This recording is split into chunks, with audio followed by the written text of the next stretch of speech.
ये आकाशवाणी गोरखपुर है। अब आप वेद प्रकाश पाठक से क्षेत्रीय समाचार सुनिए। केंद्रीय स्वास्थ्य और परिवार कल्याण मंत्री डॉक्टर मनसुख मंडाविया ने कहा है कि सार्वभौमिक स्वास्थ्य कवरेज हासिल करने में सामुदायिक स्वास्थ्य सेवा महत्वपूर्ण है। वाराणसी में यूनिवर्सल हेल्थ कवरेज के 2 दिवसीय राष्ट्रीय सम्मेलन के समापन समारोह को आज संबोधित करते हुए केंद्रीय मंत्री ने कहा कि सरकार सभी नागरिकों तक स्वास्थ्य सेवा की आसान पहुंच के लिए प्रतिबद्ध है। उन्होंने भारत के स्वास्थ्य सेवा के मॉडल को अद्वितीय बताया, क्योंकि यह सेवा पर आधारित है, न कि वाणिज्य पर। उन्होंने सभी स्वास्थ्य सेवा प्रदाताओं से स्नेह और समर्पण के साथ काम करने की अपील की। मुख्यमंत्री योगी आदित्यनाथ ने भी स्वास्थ्य मंत्रियों के सम्मेलन को संबोधित किया।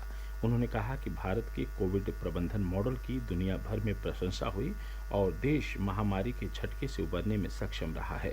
श्री योगी ने कहा कि भारत आज दुनिया की सबसे तेजी से बढ़ती अर्थव्यवस्थाओं में से एक है। मुख्यमंत्री ने कहा कि उत्तर प्रदेश में 2017 तक केवल 12 सरकारी मेडिकल कॉलेज थे, लेकिन पिछले 5 वर्षों में उनकी सरकार ने 35 से अधिक मेडिकल कॉलेजों का निर्माण कराया। प्रत्येक जिले को कम से कम एक मेडिकल कॉलेज उपलब्ध कराने पर काम चल रहा है। उन्होंने कहा कि राज्य में एक्यूट इंसेफ्लाइटिस और जापानी इंसेफ्लाइटिस से होने वाली शिशुओं की मृत्यु दर में 95% की कमी उत्तर प्रदेश में बेहतर स्वास्थ्य सुविधाओं का प्रमाण है। अब उत्तर प्रदेश जैसे राज्य में हमारे पास लगभग 14,500 से अधिक हेल्थ एंड वेलनेस सेंटर सफलतापूर्वक संचालित हो रहे हैं। हमारे पास 11,000 से अधिक वर्तमान में कम्युनिटी हेल्थ ऑफिसर्स प्रदेश के अंदर कार्य कर रहे हैं और प्रदेश के अंदर इस प्रक्रिया को हमने तेजी से आगे बढ़ाया। हर मेडिकल कॉलेज के साथ एक नर्सिंग कॉलेज भी हम उसके साथ जोड़ रहे हैं, पैरामेडिकल का कॉलेज भी हम उसके साथ जोड़ रहे हैं। मुख्यमंत्री योगी आदित्यनाथ ने आज वाराणसी के संपूर्णानंद संस्कृत विश्वविद्यालय के मैदान में आयोजित प्रबुद्धजन सम्मेलन में हिस्सा लिया। इस दौरान उन्होंने केंद्र और प्रदेश सरकार की ओर से संचालित विभिन्न योजनाओं से संबंधित लाभार्थियों को करोड़ों की सौगात दी।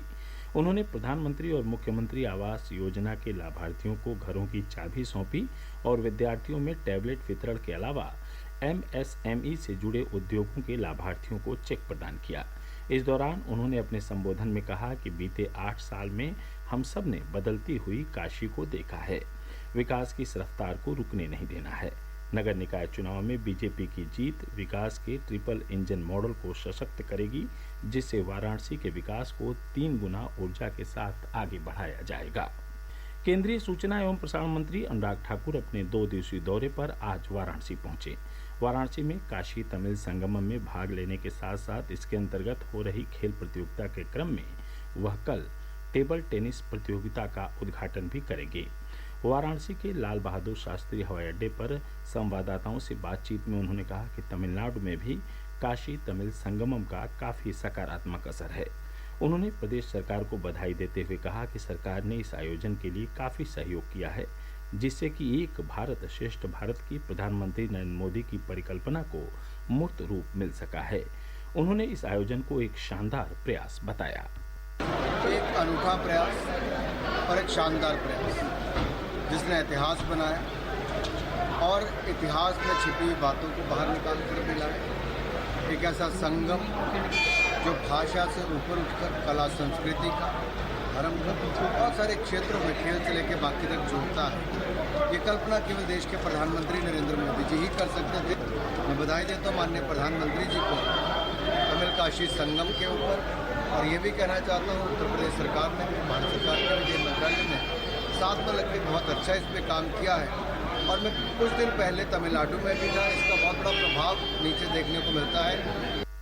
विदेश मंत्री एस जयशंकर अपने काशी दौरे में आज सुबह महाकवि सुब्रमण्यम भारती के घर हनुमान घाट पहुंचे और उनके भांजे केवी कृष्णन से मुलाकात की। इस दौरान उनका कुशल क्षेम पूछा और अंग वस्त्र देकर सम्मानित किया।